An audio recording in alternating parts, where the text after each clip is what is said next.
अस्सलाम वालेकुम दोस्तों। चार्ली क्रिक अमेरिका का एक मारूफ कदामत पसंद सियासी कारकुन था जिसने नौजवानों को कंजर्वेटिव सियासी तौर पर मुतहरिक करने के लिए तंजीम टर्निंग पॉइंट यूएसए कायम की थी।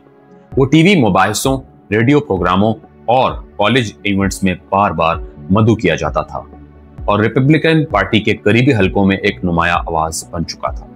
सितंबर 2025 में वो अपनी अमेरिकन कम बैक टूर पर था, जिसका मकसद अमेरिका के मुख्तलिफ शहरों में नौजवानों को जमा करना और कदामत पसंद नजरियात की तशहीर करना था। इस सिलसिले की एक बड़ी तकरीब यूटा वैली ओरियम यूटा में यूनिवर्सिटी के अंदर रखी गई, जहां तकरीबन 3000 अफराद ने खुले मैदान में जमा होकर इसकी तकरीर सुनी थी। ये वाकया ऐसे वक्त में हुआ जब अमेरिका पहले ही बढ़ते हुए सियासी तशद्दुद और तकसीम का शिकार था। 10 सितंबर 2025 की शाम तकरीबन 6:45 पर चार्ली क्रिक अपने खिताब के उरूज पर था। अचानक एक फायर की आवाज गूंजी और हजूम में खौफ व हरास फैल गया। ये गोली तकरीबन 200 यार्ड दूर एक छत से चलाई गई थी। 6:30 राइफल से चलाई गई निशाना बेहद दुरुस्त था। एक वाहिद गोली सीधी चार्ली क्रिक की गर्दन पर लगी। वो फौरन स्टेज पर गिर पड़ा। सिक्योरिटी अमला और पुलिस के अहलकार दौड़ पड़े और इसे करीबी अस्पताल मुंतकिल कर दिया गया, लेकिन जख्म इतना शदीद था कि डॉक्टरों ने शाम 7 बजे के करीब इसे मुर्दा करार दे दिया। यूनिवर्सिटी का पूरा कैंपस फौरी तौर पर लॉकडाउन कर दिया गया और रियासती व वफाकी इदारे चाय वकूफ पर पहुंच गए। तहकीकात के दौरान करीबी जंगल से वो राइफल बरामद कर ली गई जिससे फायर किया गया था। हैरत अंगेज तौर पर गोलियों के खौल पर मुख्तलिफ एंटी फाशिस्ट नारे, मीम्स और गानों के बोल गंदा थे। इसके साथ साथ मट्टी में जूतों के निशानात और हाथों के कुछ जज्वी निशान भी मिले।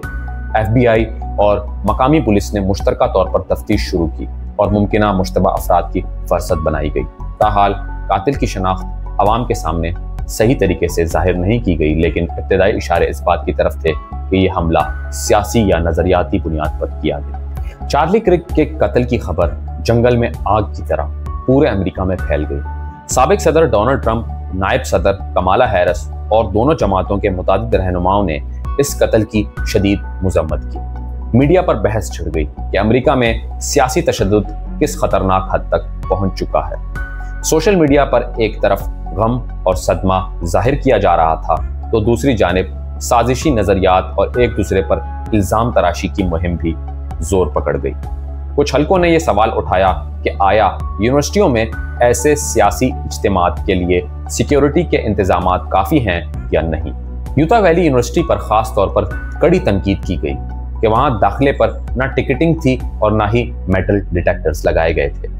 एक ऐसे वक्त में जब मुल्क भर में सियासी पोलराइजेशन और तशद्दुद बढ़ रहा था, इस तरह के इंतजामात की कमी संगीन कोताही तस्वर की गई। अब ये मुतालबात सामने आ रहे हैं कि मुस्तकबिल में हर बड़े सियासी इवेंट के लिए सिक्योरिटी के सख्त असूल बनाए जाएं। हत्ता कि कांग्रेस में गन कंट्रोल पर दोबारा बहस शुरू हो गई।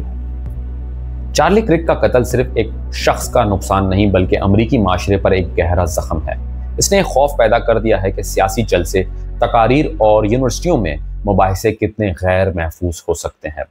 कदामत पसंद हलकों में क्रिक को एक शहीद या हीरो के तौर पर पेश किया जा रहा है, जिसके ख्यालात और मिशन अब मजीद शिद्दत से जारी रखने का अज़म किया जा रहा है।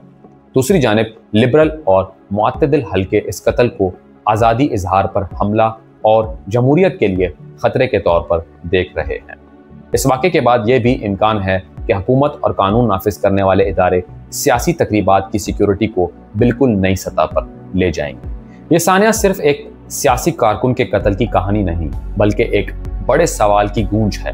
क्या यह हमला सिर्फ नजरियाती इख्तिलाफात की बुनियाद पर था? इसके पीछे कोई ज़ाती मुतहरिक भी पोशीदा है? कातिल कौन था और क्या वो अकेला था या इसके साथी भी मौजूद थे? अमरीकी निज़ाम इंसाफ क्या इस केस को फौरी तौर पर अंजाम तक पहुंचा पाएगा या ये भी दीगर मुकदमात की तरह तवील और पेचीदा तहकीकात में दब जाएगा? 10 सितंबर 2025 की शाम यूटा वैली यूनिवर्सिटी में 3000 अफराद की मौजूदगी में होने वाला यह वाक़या, जिसमें 6:45 पर गोली चलाई गई और महज 15 मिनट बाद अस्पताल में इंतकाल की तस्दीक हुई, इस बात की अलामत है कि एक गोली न सिर्फ एक फ़र्द बल्कि एक पूरे माशरे के एतमाद, इत्तेहाद और जमहूरी रवायत को लर्जा देने की ताकत रखती है। मुलजिम की शनाख्त 22 साला टायलर जेम्स रॉबिन्सन के तौर पर हुई है। جو واقعے کے بعد نہ صرف قانون نافذ کرنے والے اداروں کے ریڈار پر آیا بلکہ اس نے اپنے خاندان کے ایک فرد کو بھی غیر براہ راست اس جرم کا اعتراف کیا، جس کے بعد اطلاع حکام تک پہنچی۔ پولیس نے اسے گرفتار کر کے ایگریویٹڈ مرڈر سمیت سنگین الزامات عائد کر دیے، جبکہ واردات میں استعمال ہونے والی بلٹ ایکشن رائفل بھی جنگل کے ایک علاقے سے برآمد ہو چکی ہے۔ یہ پیش رفت اس بات کا ثبوت ہے کہ حملہ آور اکیلا نہیں بچ سکا اور اب انصاف کی کارروائی شروع ہو چکی ہے۔ تاہم سوال یہ باقی ہے کہ آیا یہ کیس جلد فیصلے تک پہنچے گا یا امریکی عدالت نظام کی پیچیدگیوں میں برسوں تک لٹکتا رہے گا۔ ملتے ہیں اگلی ویڈیو میں، تب تک کے لیے اپنا خیال رکھیے گا۔ اللہ حافظ۔